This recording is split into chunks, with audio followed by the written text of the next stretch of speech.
Hey everyone, it's Nathan. I'm one of your ministers here at the Unitarian Church. I just wanted to kind of check in with you all and tell you sort of what I'm seeing right here. So we are deep into Lent. In fact, next week is Holy Week. I believe there's a natural liturgical arc to the year, and we overlay. I think it just exists, and theologians and thinkers and scientists have studied, the state of people, and eventually they overlaid a religious uh, like a blanket over that natural flow of the year, so that when things are naturally hard, we have Lent laid on top of it. For example, I can tell you as a minister, I see a lot of really hard deaths and diagnoses and all kinds of stuff during this period. So the reason I'm thinking about it is because of the shooting in Tennessee. Uh, six six people, some of them were children, were killed.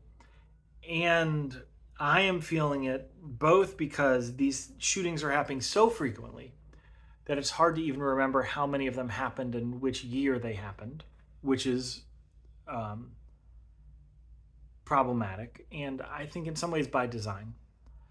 And because I am hearing right now a push, I'm hoping this is just on fringe media, but a push to label this as a killing by someone who is trans, which is almost like a further justification that people are using to continue this very strange um, attack on some of the most marginalized people in our community. So I wanted to kind of lay that out, that this is Lent, this is, and some theology behind this. So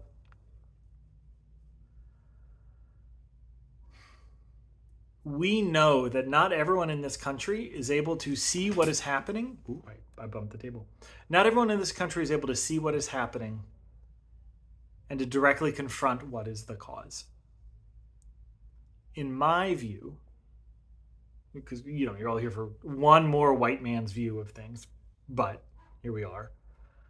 My view is if you give a lot of people access to weapons, especially weapons that allow you to make very quick, very deadly decisions, you're going to have more violence. I mean, sometimes the simplest solution is the solution, right?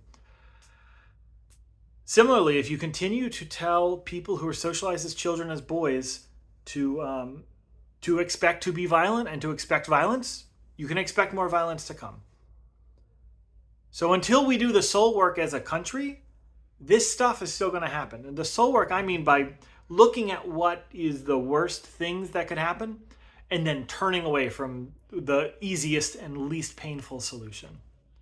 So I think that what we can do as a religious community and as a church is we can go talk to the people that we know.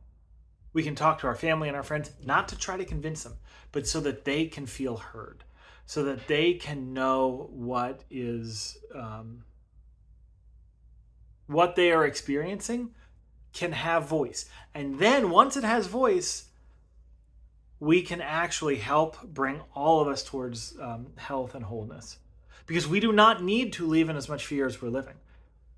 We don't need to continuously target the most marginalized for no good reason other than a few power leads to a mass power.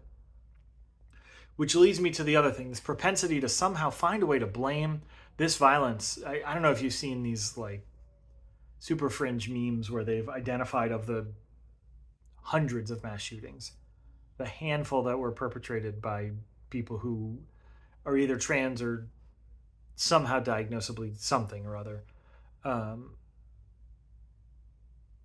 And then using it as a justification to further, harass and bully trans people and children. I mean, we're in a state that won't even that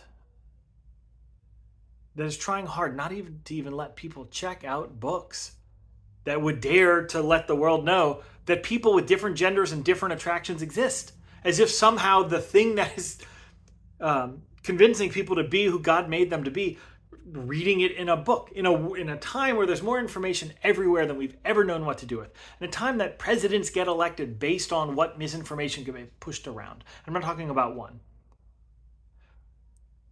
we have a movement right now to target trans kids through banning library books. The solution for us as a religious people is to talk to your family and friends.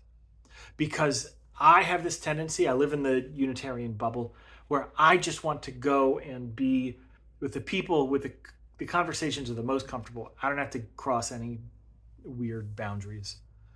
I mean, like in terms of theology or confrontation.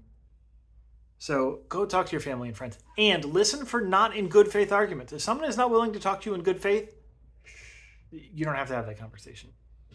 But those who want to have good faith conversations, our task as religious people should be to do that.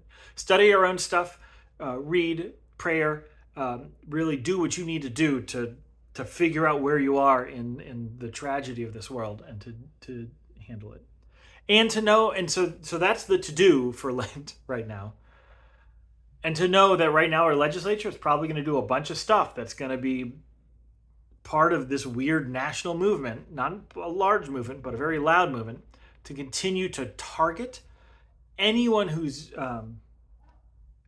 gender doesn't conform to some weird stereotype that some toy manufacturer in the 1950s decided to manufacture to sell more toys. Apparently I'm going on a thing right now. So the legislature is probably going to push a bunch of stuff, and we need to be grounded and ready and open so that we can, and remember, legislatures are just shadows. They're reflections of who we are as the people. So what we need to be doing is talking to our people, our family, our friends, our neighbors, and listening to them. So here are the things that are coming up for you to know about. We did all the hard stuff. Now the other stuff. Auction this Saturday, 6 o'clock. We want as many of you there as possible. We did a whole thing on it last week. Then we have Holy Week. This upcoming Sunday is Palm Sunday. It's the Sunday where we're going to talk about anger. I'm going to actually flip a table, which doesn't sound like that big a deal, but I bet some of you are going to be freaked out by it. But there will be a table flipped on Palm Sunday. Then we have Thursday at 7 o'clock. We're going to do the Tenebrae service. I'll promote this next week. Then Sunday, Easter Sunday, we're going to have two Easter services. We're going to have an Easter egg hunt. We're going to do, a lot of celebratory stuff. I believe they're looking at renting hats if you want to go to, as a fundraiser. If you want to go to church and either buy or rent an Easter hat, and we'll have different price points for different sized hats. Different priced hats so that everyone can have access to it. We'll do that too. And look at this. I accidentally did the video. We have this, look at this good lighting, good shadow. I did all this just for you. I waited till the right time when my kids in the other room were making the most noise. There's a lot of good stuff. Oh, and then on the 23rd, Reverend Chris is getting installed. So that whole weekend we got events. Saturday from 2 to 4 on April 22nd, we're going to have why can't I remember what it is? I should have written it down. The Living History Project, something like that. We're going to basically invite pillars of the church to come and talk about this church's history from 2 to 4. And then we're going to get together for gumbo and spaghetti.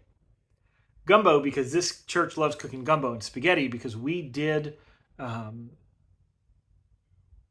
built this church on spaghetti fundraisers. So it's an homage to our culture and our history. And then on May 1st, May 7th, whatever the first Sunday in May is, we're going to do a child dedication and the 100th anniversary of the flower ceremony at our church. And then we're going to, can y'all hear that? And then I'm going to go on sabbatical. We're going to have a lot of cool stuff happening. Anyway, that's it. I hear kids making noise. See you on Sunday. Call or reach out if if you're going through stuff or anything like that. Lent is a hard time for a lot of people, even if you don't honor or celebrate Lent. All right. See you on Sunday.